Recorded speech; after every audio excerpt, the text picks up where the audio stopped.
Hi everyone, my name is Pac, And I'm Mac. and we are a couple that is about to relocate to Japan. And we're very excited about it, but it's actually a lot of work. It is a little bit nerve wracking moving countries. It's not our first time relocating to a new place, but I think this one's going to be a big change, don't you? It is a big change. I think size wise, it has been a challenge because we assume that the place we're going to be in Japan is going to be a lot smaller than the place we're in. So we have to downsize a lot of our furniture, and we actually have three cats. One of them is right here, right now. I hope she's not going to be Helping out. interfering too much with the recording, but she wants to be part of the first episode of this podcast. So, yeah, but I have been in Japan before. I used to study and live and work there for almost 5 years when I was younger. But Max has never been there No, before it's this year. So we actually went there this year, right? We went for a couple 2 of weeks. weeks. 2 weeks. Yeah, 2 weeks in April. April, good to see the sakuras. Exactly. Yeah, we got to see the sakuras. And I don't know, I've had a great time. What did you find Japan to be quite different to what you thought it would be? Actually, it was exactly it was exactly, people try to explain Japan to you, and they just say there's everything and anything you could ever imagine. And that's so true, because when we touched down in Tokyo, it was just like from the moment we got off the plane, there was just so many things to see and things to do. And I mean, you're a bit of a gamer though, really. And so for you, it was your ideal place to be. And yeah. Yeah, for me, Japan is basically the mecca because, well, ever So- since I was a little boy, I think, like many other people my age, we grew up with the Nintendo and then the Super Nintendo and all these things, and they have always been in my life in one way or another. And I like to think that those kind of things shaped the course of a lot of my decisions and my hobbies and my interests. I mean, it's not surprising that I actually ended up in Japan studying and working and all these things.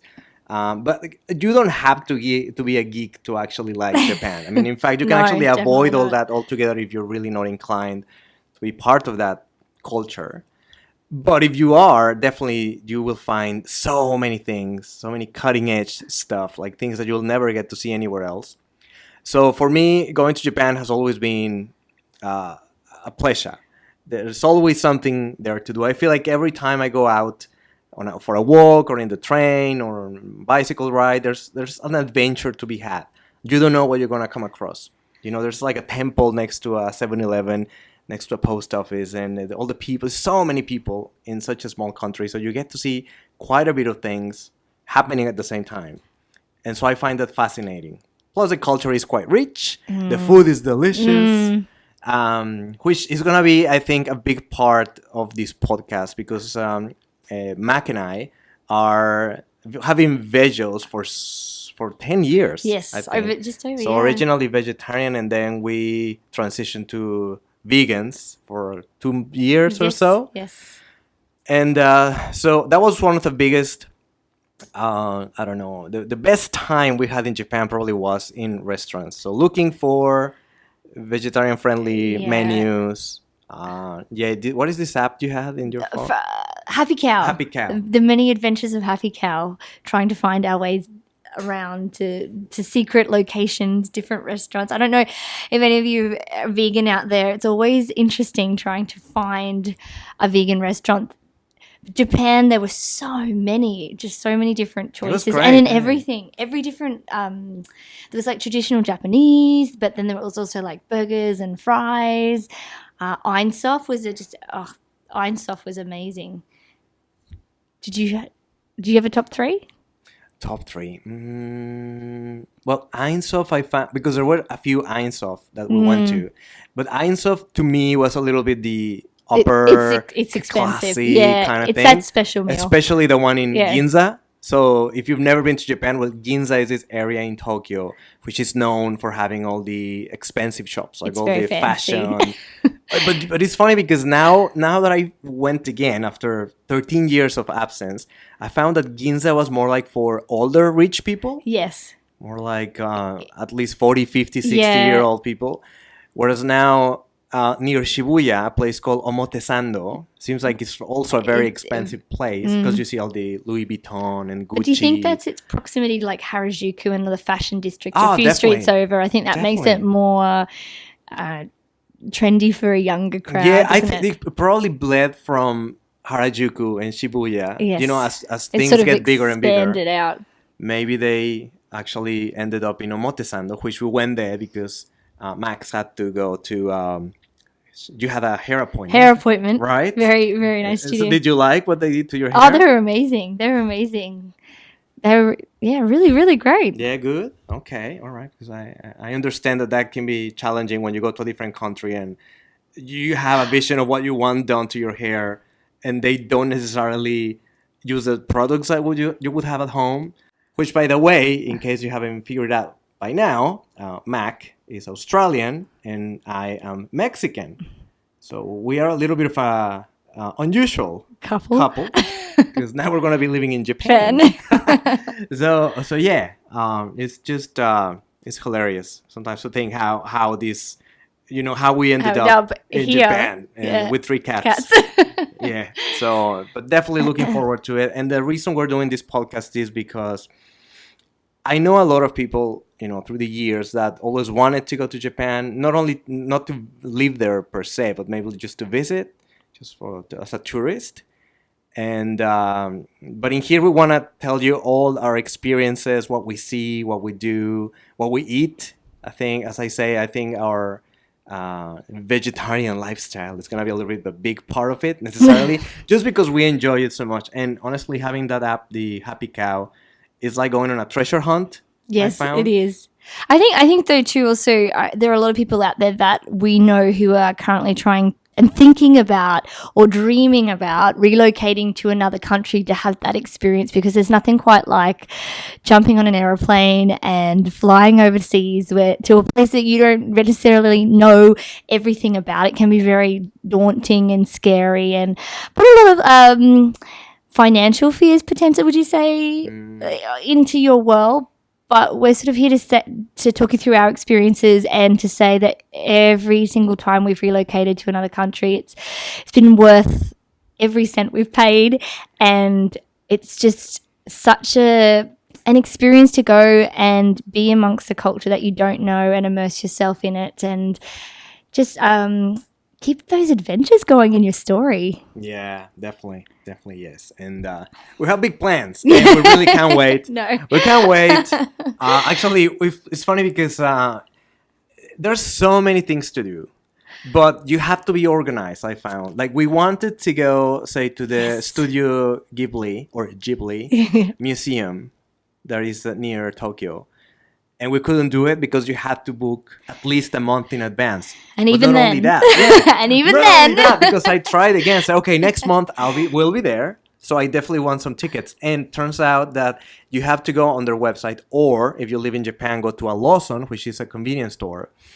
And then on the 10th of every month, the tickets for the following months go on sale. And so yesterday was the 10th, and I said, I'll just get me some tickets. But little did I know that you have to basically be reloading the page the moment in it order comes to get it on sale at 10 a.m. I think. And I didn't do that because I didn't know. And one of my really good friends, he lives in Japan already. He has been to Studio Ghibli recently. He managed to get 3 tickets for him and his kids. So I just thought it was okay, as long as you buy them on the 10th, it's okay. It's all good. I understand. But no, I was totally off. I was off by a few hours. And then I actually asked my friend in Ground Zero to go to a Lawson for me and have a look. But he got the exact same results. So you could actually buy them online on your computer, or if you're in Japan to a Lawson, you get the exact same things, same openings or availability. So anyway, I'm gonna try again next month. But if you want to go to Japan, you have to plan in advance. If you want to go to the Studio Ghibli, because we're massive fans, especially Mac. She loves that stuff. She actually hooked me up on it, and now I can't have enough. There's a few classics in there. Yeah. So, but yeah, so definitely August we won't be able to go now, so we'll have to try again on the 10th of August at 10 a.m. Reloading that page. and hopefully we'll be able to get some tickets for September. So that's one example of the things you have to prepare in advance. Another example was the Pokemon Cafe or the Gundam Cafe. Yeah, I think the Pokemon Cafe especially because there's just one, isn't it? I think thought so. I thought you have like a lot of Research locations. mode. There's a lot of Pokemon centers, but the Pokemon Cafe is a different kind of animal because it's a cafe, it's a Cafe, restaurant, and the dishes are made in the shapes of Pokemons, and the menu is really cute. It's cute. Not hugely vegetarian friendly, No, but that's it. But you can go and enjoy. That's it. Yeah, that's bowl the of kind of fries. restaurants. And yeah, I mean, whenever we have to go, we like the Pokemon restaurant, we have to go at some point, even if it's just for the French fries and the junk food. The water. But it's an experience. It's an experience. I just don't know if there's a minimum consumption you have to do. I don't think there is any. But if you're not vegetarian, obviously you won't have that issue. The only issue that you might have, which is the one we had as well, Is booking. So once again, you have to book way in advance. I'll say at least a month. I would agree. Although there's a lot more availability for what it seems, more than Studio Ghibli. But that's what I mean. If you really, I mean, for some people, going to Japan might be like a once in a lifetime thing. And right? if there's something you really want to do, look into it. Make sure you've booked it in advance. We usually, when we travel, we don't really plan all that much. We're more very spontaneous. Spontaneous, that's it. And I like that. Yeah. And I'm glad we didn't have a huge itinerary, like a big planned out per hour, by the hour plan this time around. I'm glad we didn't. But if you want to go to those key places, definitely make sure you will be able to get through the door on the day, because we found that too. Quite a few, even the Kirby restaurant, we had the same issue, didn't we? We couldn't need to be booked. The Kirby restaurant. Yeah, definitely. Yeah. Okay, the Kirby restaurant, same story like the Pokemon. It's really cute, adorable. I mean, from the Pokemon restaurant, we look like poor people looking through the glass, hands on the glass, eyes on the window, and just because I thought in my work, I'm just gonna walk through the door because I do speak some Japanese, and I'm just kind of like pretend I'm kind of lost and like, oh yeah, I'm just in a table for two, please. Is it okay if I sit over there? And it didn't work. No, unfortunately, it didn't work. The lady was like, "Do you have a reservation?" Right? It's like, I do not have a reservation, and she didn't laugh out of respect, I suppose. You had the puppy dog eyes on and everything, but no. So it doesn't matter how big a fan of Pokemon you are. I don't think it's going to work to go to that restaurant. So if you are a Pokemon fan and you're going to Japan and you want to go to the cafe, by all means, please book it, because it would be a shame if you just if it was particularly if it was a once in a lifetime trip. You'd really feel like you missed out there. So just make sure those sorts of things need to be booked. But I don't know why they don't make more cafes like that. I mean, they're always booked out. Why they don't make one more, like 3 in Tokyo, 2 in Osaka, 1 in Hiroshima. Perhaps there is more. Maybe we need to do some research on that, because I don't think so. But yeah, you're right. I'm not exactly sure, because I mean we were staying mostly in the Tokyo area. That's it, right? And then another recommendation we have, and this is only if you do not live in Japan.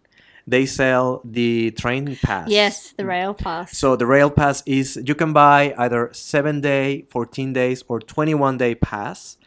And you can only purchase this if, like I say, if you're outside Japan, because they'll check your passport and your visa. If you have a working visa or a permanent resident visa, kind of like that, you can't get this pass. Use it. So, but I highly suggest that you do get it. We got the 7-day pass, and I think it's one of the best purchases we made in Japan. I think so too. I mean, it was just so easy to go anywhere and everywhere, and the train was so much fun.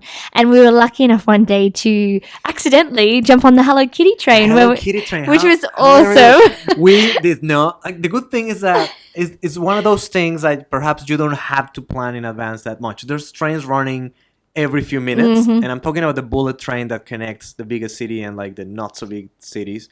You can actually cross Japan in hours, right? There's different levels of speed for the bullet train. So the fastest one, which is the Nozomi, you can't board that one, but the second fastest one, the Hikari and below, the Kodama and all those, you can just board them as much as you want. You can turn to the station, just check, like it's usually like 20-30 minutes till the next train. And in one of those, we're actually just in time to board to the next train. So we just ran for it. We just Yeah. ran for it and barely made it through the door. Slightly questioned why we were jumping on a bright pink train, but I didn't notice it was a But- bright pink train in the outside. I promise. Probably it's because I was focusing on getting through the door, we were, or we because were there in a were people rush. around. You know, the stations are busy and we're carrying our bags and all these things. The moment I sat down, I thought we were in some kind of special carriage, Yes. like because everything was pink. Everything was pink. So that's unusual. It's not, yeah, we hadn't been in a pink train before. No, not at all, not at all. And I thought, oh, maybe we're in those special train Yes. wagons, Yeah. right? But then it seemed like through the door that connects the wagons, like the next one was also kind of quite colorful. And also too, it was so many people walking past. It was busier than we'd ever expected, and lots of like children going past our Right. carriage. And Yeah. and then we realized down the front there was a map, wasn't there? And down the front there was just a little picture of a little Hello Kitty picture. And then we started to catch on that perhaps maybe there's something going they were in on. a special train. Yeah. They had like a gift shop. They had some Hello Kitty like statues that you could take selfies with. They had like a kid's bento box. A bento box. Yeah, they have postcards, and every seat had some kind of decoration. Yes, it did. For Hello Kitty. Yeah. It was just hilarious It because was- it seems like the whole train was prepared for this. And once we got off the train, we got to appreciate from the outside, which is great. It's like it really stands out. I can't believe I We didn't even missed it. notice it was a bright pink train. I did not. I swear to God, I did not notice. So I'm glad we did. Yeah, it was great. But again, it's one of those things that probably you cannot even plan. No. If you plan to get on the Hello Kitty train, I don't even know if they actually disclose when is it running And which to avoid probably Yes. a lot of people rushing in or in. like waiting for that particular train, which in some stations might be an actual problem. So, but it was quite lucky. It's like that airplane, the Pokemon airplane. Yes. Speaking of Pokemon today, but I don't know. Maybe one day we'll get to board that plane. I've heard of people, of close friends that have boarded that, and I was totally random too. Yeah, it flies within Japan, and there's a Boeing 737 something that goes overseas. But yeah. Yeah. Anyway, if you're a fan of Hello Kitty, Find the you'll be pink in luck. train. And in every different state or prefecture, it seems like the train color is different. Like Hello Kitty train, we were in the pink one, Pink which is one. the cutest one in my Yes. opinion. But there was a blue one, a green one, an orange one, depending on the prefecture you are. So that was great. And so we got to go to. So we stayed in Tokyo for a few days, right? And then we took the bullet train to Kyoto. No, to Osaka. Osaka. Right, to Osaka. And we stayed in basically Shin Osaka is basically where the bullet train station is. So the closest place we could find a hotel in there. And we stayed there. We based ourselves in there while we stay in that area. Because from there we visited Osaka and Kyoto. And Nara with the deer. So that's the first time we actually used a train pass. But then every day when we're going to Kyoto, it's like a bullet train from Osaka to Kyoto was like 14 minutes. Yes, It's it was so quick. So good, man. So It's quick. So good. I loved it. Yep. And then you just forget about it. You don't have to like be paying on the spot or like a ticket. You just kind of show it to the guy at the door. And walk on through. Yeah. It will work on all it's called JR, which stands for Japan Railways, which is probably the government owned railroads, and most right? It's the biggest one. Yes, so you'll go everywhere, but there is some private owned lines like subways and stuff that you can't use that pass. But in those cases, it's just like 100 yen, just like $1 or something. And like most that. of the tourist attractions are on that JR line. Yeah. We found that if you would going to see anything that was on your tourist map, or it was definitely on the JR. It's just if you want to step out a little bit further, but even then, as you say, it's not that expensive at all. No, it's really a good investment. I mean, it might sound expensive when you buy it, but considering how much it would be to buy every portion of that the trip. And we were so impressed with the bullet train and the speed of it and the convenience of it, because when you're flying, usually to go to the airport you have to go out of the city and then you land on the city you want to, but it's actually outside from the city, so you have to connect. But the bullet train takes you from the heart of the city you're going to the heart of your city you were from, right? So you're in the middle of the action right there. So there's no downtime, there's no waste of time. So it's great. And so we decided on the spot to go to Hiroshima. Yes. And that was not planned at all. I actually lived in Hiroshima for like a year when I was undergrad. So it was great for me because it's been almost 20 years that I was there. And it was one of the most beautiful cities that we visited because with the cherry blossoms. It was just Yeah, it's just amazing. beautiful. Yeah. So what do you think of Hiroshima with the atom bomb museum and the park and all Oh, that? I think what most people would think when they go there, it's just, well, I don't even have the right words. It's still such a place where you just have to take a moment and have gratitude for the lifestyle that we have now, because it's just it does have a really big impact on you. Just walking through the park, I mean, in one respect, it's just to see the cherry blossoms.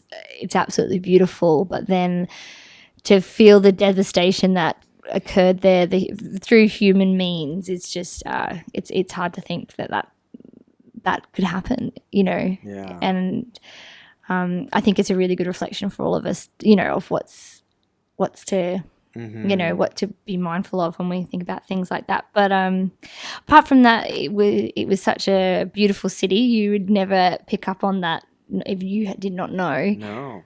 It's such a No, Yeah. it's insane. It's Yeah. impossible for me to believe that happened in that place Yeah, because they've done it such a is. great job rebuilding it. Yeah, it has. I lived there in the beginning of the century, 2001 or something like that. My God, I can't believe it's been so long. And already back then it was totally beautiful. Like I would never guess No. that an atomic bomb went off right there, because where the explosion happened, the ground zero, now there is the Peace Park, It is. which is amazing. It's beautiful, and there is a museum, the atomic bomb museum, which we didn't get to go in this time, and I think it was for the best. It was a because bit too much, I it's- think. it might be a little bit too much. Every time I went there, I got, you can't help but feeling a No. bit emotional. It's just, it really gets you. It does. I mean, you know from school, what happened and like the extent of the damage and all that. But I don't know. I just feel sorry for mankind. I do feel sorry for mankind when I went to that place. So, and because we were just gonna be there for one day, I think we were not ready No. to really do all that. No, But no, we no. did walk around the Peace Park, and next to the Peace Park, we found Oh, sporadically a really nice. It was like a grilled restaurant, Sure. a yakiniku they call it, izakaya. And it was and great. Yeah. They have okonomiyaki, Yeah, that's the but word. the vegan version of it. Yes. It was great because the lady was speaking really good English, right? Yes, she did. It's not very often that we got really good English in the restaurants and stuff like that, which is fine. I mean, It we helps got with by. our learning. It helps with with the our learning. It helps with our Definitely. learning. It helps with Definitely, our but Japanese. every little bit of Japanese that you manage to learn before you go, it will come in handy, I believe. But if you're lucky, you'll get like a waitress like the one we got for that day, and we got our alcohol-free Free beers beer. and all these things. So we really got to feel the Experience of That's right. Yeah. Yeah. No, so That's I'm glad delicious. we went all the way to Hiroshima from Tokyo and then back Yes. with the same 7-day pass. So we got our money back and then some. Definitely. We really did. So it depends on how long you're going to be going to Japan. You consider the 7-day, 14 days, or 21-day pass, because I think that it's much better than going by plane or driving or anything like that. Don't try renting a car to go into big cities. Just enjoy yourself on the train. No, Just sit back honestly, and relax. it depends where you're from. You might be very familiar to use the public transport. But if you're not in Japan, I think you really need to quickly pick up how the train works and the subways and all the connections and all that. So that could be a little bit daunting for somebody who's never been in the train, don't you think? I don't know. Did you feel like you could have gotten lost? I think definitely, particularly, I mean, I really lucky to have you with me, and you speak Japanese, so that was always really came in handy, particularly navigating the subways. I think after a few days, I would have got the hang of it, but at times I really felt that you speaking the language really helped. But I think the information stations in the big cities, in the big areas, you could get by speaking English, but it definitely did help to have you there. And I know a lot of people who find that quite daunting organize tours and different things to have an English guide, and that's very easy to do if that's something you feel like you need. But Mm-hmm. once you get the hang of it, it's okay. Yeah, I mean, nowadays with Google Maps, Google Maps, almost yeah. impossible to get lost, in my opinion. Because back in the day, I don't know if I've been doing this. Back in the day, there was no Google Maps, so I remember I used to print out the lines Yes. and the connections and everything, and I had them with me. So there is this line, very famous one in Tokyo, which is called the Yamanote line, which is the green line. It's a circle. It's a circle. It's so clever, isn't it? Because it actually goes everywhere where you would want to go, and then from there you just transfer to other lines and just basically can go anywhere. So doesn't matter where you are and doesn't matter where you want to go. You're never more than 2 or 3. What is it, like change of State lines away from where right? you want Probably to be. 3 is too much. I would say 2. Yeah. Especially if you're in Tokyo and the metropolitan area. And then with ease, we went back and forth to Yokohama, Yes. where we found the Mario Kart VR experience. Oh my God, my poor Mac. I took her to all the retro gaming stores in Akihabara. I think I'm gonna have to do a special episode on Akihabara alone. It is a special place, though, isn't it? It's the most amazing collection of retro gaming I have ever seen, and it was so much fun just diving through all the shops and going through every single gaming collection. I've just never seen so many retro games in one area. Even though expos, we've been to a few expos, but they're nothing like this. It was just next level. Just the buildings next to each other, and they're like electronics shops. Yes. And in every floor, there's different things, and they're all packed to the brim. And there's just rows and rows, streets and streets of these buildings. So whatever you're looking for, electronics, CD players, video games, TVs, washing machines, anything at all. Especially my favorite one is called Yodobashi Camera, which is a massive building. It's like a shopping center, but it's all for electronics, except the top floor, which is for restaurants. Food court, yeah. Food court, which is really good too, Yes. surprisingly. You can get your vending machine, Yeah. ramen. Oh, Akihabara was my favorite. As a avid gamer that I am, I really liked it. It was there. a fun place to be. But the reason we ended up in Yokohama was a few reasons, right? But one of them was we were in Shinjuku, and it was is the right word. VR Mario The Kart. time we arrived to Tokyo, there was still a place called VR Zone in Shinjuku, and in there is basically it's an arcade, which there's so many arcades in Japan, especially in Akihabara, and you see all these people playing. They become masters of these video games, dancing video games or simulation video games and all these things. Well, the one in VR Zone, like its name indicates, is basically all VR experiences, and one of them was the Mario Kart VR. Which we had been looking forward to. Insane. It was one of those things where we really had to do before when we got to Japan. Oh my God, yeah. And I was already prepared to make a big line and just play once. Yes. Because basically that was the way it was, right? So I thought this was the only place where you could play it because I couldn't find it anywhere. And because we were near Shinjuku, I thought, oh, it's perfect. Let's go. It was its specialty. It's sort of this place sort of advertised it as this is what it was. This is Exactly, where you yeah. could do Mario Kart VR. And on top of that, like a few days before that, we were in Osaka, and in Osaka they have a VR zone as well. Yes. Right? And they had it there. But I was like, you know what? It's okay because in Osaka we won't be very long. So let's just not do that here. Let's wait till we get Let's back just to go Tokyo. back to Tokyo in Shinjuku. Let's go to that one. But by the time we went back to Shinjuku, it was closed. It closed down. It had been there for years, and the day we wanted to go, it had just closed, and I couldn't. I was devastated. Oh my God! I know, was devastated because I he was really not happy. wanted to do that. I played Mario Kart ever since it came out in the Super Nintendo, and I think Mac has too. Yeah. We have had a lot of matches, very heated ones. Yes. Yeah. We get Love a little that bit game. competitive. But this one was at the next level, isn't it? Like, Yes. you were going to be inside the track. You can see your hands with, I was Mario and you were Luigi, was it? Yes. Right? Well, There's only four players you can choose. Mario, Luigi, Peach, and as you Yoshi? can tell, we did get there. We did find another one. We Right. did get to. We did it. I had to do a quick Google because poor Pac was having a little bit of a breakdown. So we and then Yokohama came up as the place to be, and off we went, didn't we? Just straight down, Queen's Yokohama. Train. into the depths of Yokohama. We went. Yokohama is cool. It man. is a Just cool place. Another great place to be. Sakuragi-cho, which is where my friend works. Yes, There's so- like this big area where buildings like Mitsubishi and Nissan and all these big companies are. So you see a lot of actual foreigners in there, non-Japanese people, a lot of activity going on in there. So we took the train from wherever we were in Tokyo that day to Yokohama. Took what, like 30 minutes? Yes. Would you say something like Yeah, that? 30, 40 minutes. No, this is not a bullet train. You do not need a bullet. In fact, I personally don't feel like you leave the city and enter a different No. one. I think Tokyo and Yokohama have grown so much that they now merged into each other. And it's just insane how it works. Yes. It's just you keep seeing, stuff all through.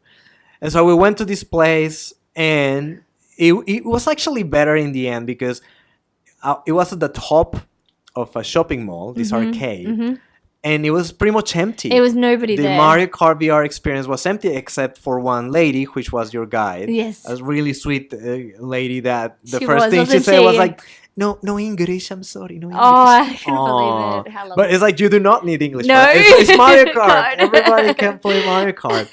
And so it was great because we could play a few times over, which we couldn't have done in the VR zone in Shinjuku because you have to go back to the line. And you had to pay for like 4 different activities. And we were not really interested in the No, other ones. we- A lot of them were horror based. And I know Mac might not be a little bit. Nice. I might try one of them Yes, once. I can see you. Yeah, having a go. just because. Why not? It will be scary. It will be scary, I think. But this time I was just focused on Mario Kart, and basically it was just Mac and I were. Yeah, I think I was Mario, you were Luigi, Yes. and then I think we probably swapped players at some point.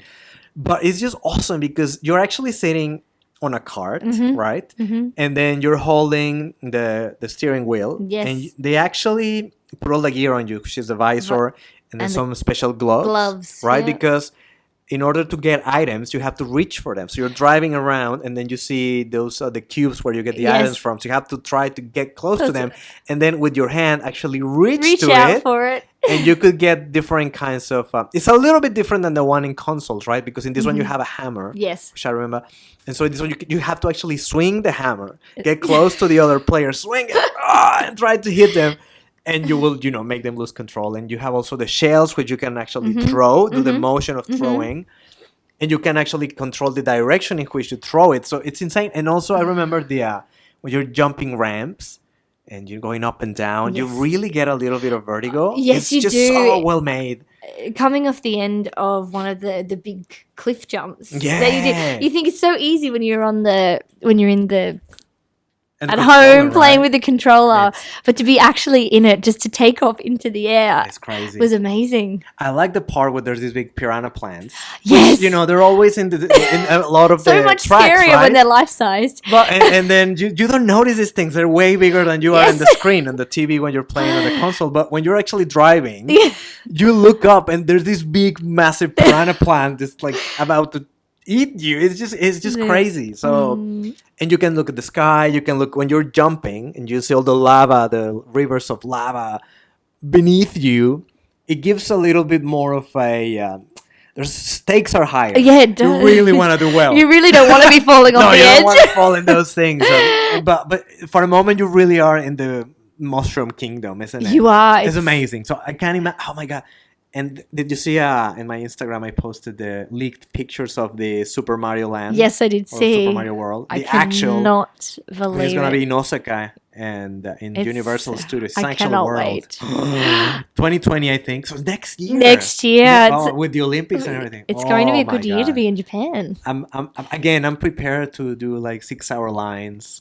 we shouldn't probably go on the opening day. Maybe that might be a bit intense. I love to do that. We'll see. I don't know if I can help myself. We're not gonna be living in Osaka, so that might help for me not to go on day one, just to be part of Not the the- experience. Right. But man, this is one of the things that I'm so excited about Japan. Like, seems like wherever you look, there's things to be done in Definitely. Harajuku, in Shinjuku, in Shibuya. And every district has a little flavor of its own, like the subcultures that you can see. and Definitely. The fashion that you see, the stores. The pricing too is a bit different too, wherever you go. Do you have a top 3 things you're most looking forward to in our first week there? Akihabara. Akihabara. Akihabara. Yeah. Why am I not Oh surprised? my god! And actually, Akihabara had a really nice hotel. As the first hotel we stayed. Yeah, it was very You nice. can tell that I was the one who booked Yes, accommodation. Right? yes, We did plan a little definitely. bit on that front, and we stayed in the Washington Hotel, which we're not sponsored yet. Hey, Washington Hotel, but it was great. It was great because it's close to the train station, and the train station is right where you across want the to road. It's close to Uh, the main street. be. The main street with all the arcades and the retro gaming. I'm a really big retro gaming guy, which it might come up in this podcast quite a bit. Yeah. You will hear in this podcast a lot of geeky stuff. Yes. Which is like gaming, retro gaming, Yes. and news and all that. You'll hear a lot of Mac is a lot into veganism and cooking. She's a really good chef. Yeah, she's a chef to me. Don't know about that. But we're into like Zen stuff, the meditation, and all these things. So the spiritual part of Japan, I think we're really gonna enjoy. I think so We too. did go to a few temples here and there, which Yes. maybe we might be running out of time today. But oh man, we're gonna be doing this periodically. I dare say maybe weekly. So today, this is the first pilot. We're very excited to be doing this, the first time. Especially for Mac to be in front of a microphone. But yeah, hopefully you guys will be enjoying our content. Subscribe, send us questions and emails. So as of August, we are going to be living in Japan. in Japan. We don't know for how long, but it could be many, many years. Yes. So definitely let us know. If you have any question, we might be able to help you out to give you some tips Tips and tricks of Japan. Exactly. All right. Well, I think it's been more than 30 minutes today. So this is Pac. And Mac. And we'll see you next time. See you next time. Jane.